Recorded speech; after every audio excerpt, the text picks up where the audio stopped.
بسم اللہ الرحمن الرحیم۔ السلام علیکم ورحمۃ اللہ وبرکاتہ۔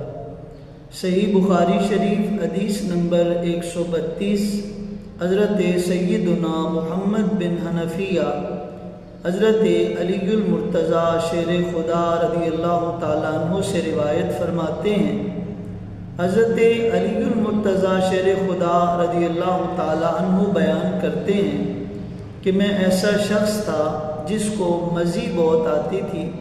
میں نے حضرت مقداد رضی اللہ تعالیٰ عنہ کو حکم دیا کہ وہ نبی مکرم صلی اللہ علیہ وآلہ وسلم سے سوال کریں۔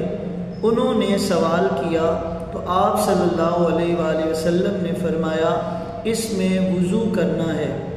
سامعین محترم، الحمدللہ احادیث مبارکہ کے ضمن میں آپ صحابہ کرام علیہم رضوان کا تعارف بھی سماعت فرماتے رہتے ہیں، تو آج آپ حضرت سیدنا مقداد رضی اللہ تعالی عنہ کا تعارف سماعت فرمائیں گے۔ حضرت مقداد بن اسود رضی اللہ تعالی عنہ قدیم الاسلام صحابی ہیں۔ اسود بن عبد یغوث نے آپ کی پرورش کی یا آپ کو اپنا بیٹا بنا لیا تھا۔ اسلام لانے والوں میں آپ رضی اللہ تعالیٰ عنہ کا 6واں نمبر ہے۔ آپ بدری صحابی ہیں۔ آپ نے حضور علیہ السلام سے 42 احادیث مبارکہ روایت فرمائی ہیں۔ آپ رضی اللہ تعالیٰ عنہ مدینہ سے 10 میل کے فاصلے پر جرف کے مقام پر آپ نے وفات پائی۔ اس وقت آپ کی عمر مبارک 72 سال تھی، 72 ایئرز اولڈ ہی واز۔ 33 ہجری میں حضرت عثمان غنی رضی اللہ تعالی عنہ کے دور خلافت میں آپ کی وفات ہوئی اور خود حضرت عثمان غنی رضی اللہ تعالی عنہ نے آپ کی نماز جنازہ پڑھائی۔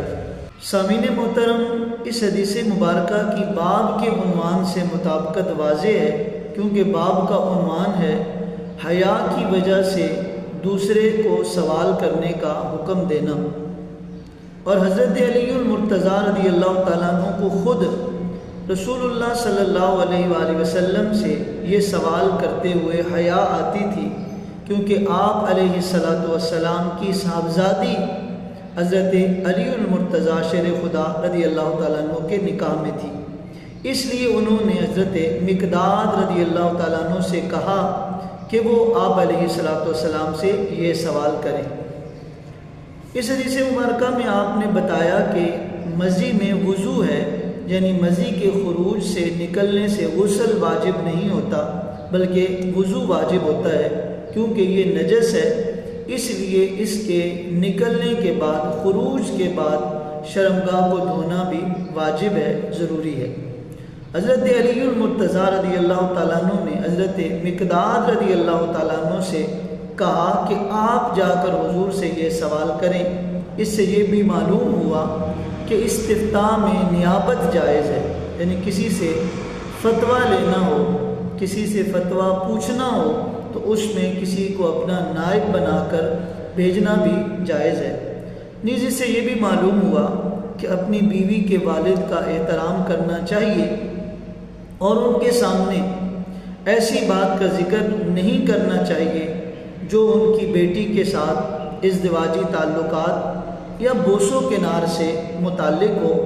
اور ساتھ ہی ساتھ یہ بات بھی سمجھ آئی کہ صحابہ کرام علیہم رضوان کس قدر دینی مسائل کو سیکھنے میں حرص رکھا کرتے کہ اگر ایک ایسا مسئلہ بھی درپیش آتا کہ جو بظاہر حضور سے پوچھتے ہوئے انہیں حیا آتی تو کسی کو بھیج کے وہ مسئلہ معلوم کر لیا کرتے تھے۔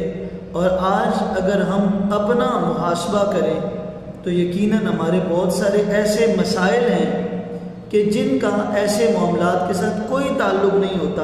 اب نماز کا مسئلہ ہو، روزے کا مسئلہ ہو، زکوٰۃ کا مسئلہ ہو، تو بے شمار ایسے مسائل ہیں کہ جن کا ایسی چیزوں کے ساتھ، یعنی کسی ازدواجی معاملے کے ساتھ کوئی دور دور کا تعلق نہیں بھی ہوتا، تب بھی ہم ان مسائل کو پوچھنے سے شرماتے رہتے ہیں، ڈرتے رہتے ہیں۔ تو صحابہ کرام علیہ مردوان کے اندر ذوق تھا، شوق تھا مسائل کو سیکھنے کا، سمجھنے کا، اور یہ جو مسائل کو سمجھنا ہے یہ کوئی معمولی نعمت نہیں۔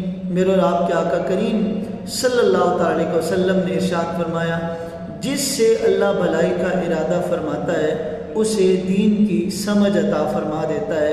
تو ہمیں چاہیے کہ ہم مسائل دینیہ کو علماء سے، مفتیان کرام سے سیکھتے رہیں، اور کبھی بھی سیکھنے کا عمل رکنا نہیں چاہیے بلکہ اسے ہمیشہ جاری رہنا چاہیے۔ اللہ رب العزت کی پاک بارگاہ میں دعا ہے کہ مالک کائنات ہمیں بھی دین کو سیکھنے، سکھانے، سمجھنے، سمجھانے کا ذوق عطا فرمائے۔